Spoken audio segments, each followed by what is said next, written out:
Hey everybody, thanks so much for joining me. Before we get started, please take a minute and click subscribe to my channel if you don't already. And please check out the link you see on your screen for a message from my sponsor, The Motley Fool. It's the best way to support the work I'm doing, and you can get the top 10 stocks to buy right now. I own about 40 stocks in my portfolio right now, give or take, depending on when you're asking me. It's usually about that number, but not all of them are I don't think of all of them equally. There are some that I consider kind of core positions in my portfolio, and some that I consider more speculative. And a lot of people have asked me, what would I buy if I could only start with a few stocks, or if I can only own a few stocks in my portfolio? So, in no particular order, if I were to have to make a five stock portfolio, here's what would be in it. Number one, and this shouldn't be a surprise, is Berkshire Hathaway. Ticker symbols are BRK.A or BRK.B. Most of you will buy the B shares. The A shares are several $100,000 a piece. Very big company. This is Warren Buffett's conglomerate. Technically, they're part of the financial sector because their core business is insurance. But there's a lot going on there. They own over 60 different subsidiary companies. They have a big stock portfolio worth about $350 billion. And they have a lot of money in the bank, very little debt. Um, they have the capacity to make acquisitions like almost no other company can. And you have Warren Buffett and his team calling the shots. So you can't really beat that.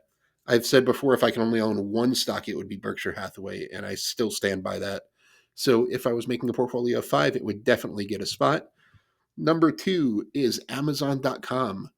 Amazon, AMZN, the stock has pulled back quite a bit from the highs, um, but I think Amazon's going to surprise the market over the next few years. It's really rare to find a company that's dominant in not one but two businesses.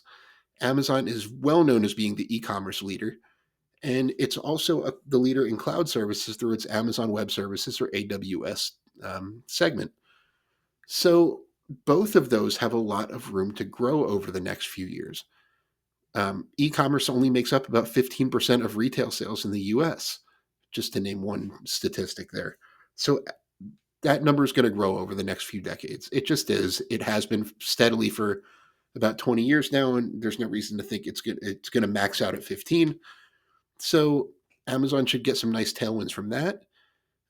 On the cloud services side, the cloud infrastructure industry is just exploding and is going to multiply several times in size over the next several years. So I think Amazon's going to be a very big winner and surprise the market. And it's one of those companies where it's tough to imagine a world without Amazon.com anymore. So that's the kind of companies I would like to own if I can only own five. Number three, and this is the only one that I don't actually own in my portfolio right now. If I were to only own five stocks, I would have to buy some shares of Apple. Apple recently became the first $3 trillion company in the world, but I think that it has a lot of room to grow. It has a very loyal ecosystem. It's a highly profitable company. It has about a 25% net profit margin, tons of cash, tons of free cash flow. So it has a lot of financial flexibility, and it still has room to grow both on the hardware and software sides of its business. It's releasing its new AI, or I'm sorry, augmented reality headsets. Um, those are expensive. The first versions are going to cost $3,500, so it's not going to be an immediate massive impact. But once they get the price point down, which they're planning to do eventually, that's going to be a whole new product category. And then on the services side, which is the software, Apple has tons of potential, especially in with new technologies like AI, creating a lot of different things that they could cross sell to their massive ecosystem of over a billion customers.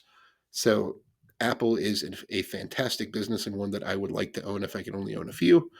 Um, Number four, Realty Income. If I were to only own five stocks, I would need some income out of it. And this is the one I would use to get it. I've called Realty Income the best dividend stock in the market several times. And while you can argue that one way or the other, there's some good reasons I say it. It's about a $40 billion real estate investment trust. It is a net lease REIT, which is a specialized type of lease where the tenant signs a long term lease. This is usually used in freestanding properties, meaning properties that only have one tenant in them. And the tenant agrees to pay property taxes, building insurance, and most maintenance costs. So the landlord really just has to buy a building with a quality tenant in place and get year after year of predictable and growing income.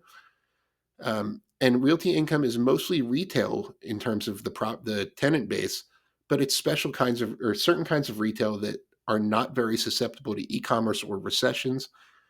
Think convenience stores like you see in that picture, grocery stores, and, gas stations, warehouse clubs, things like that, like Sam's Club is a tenant.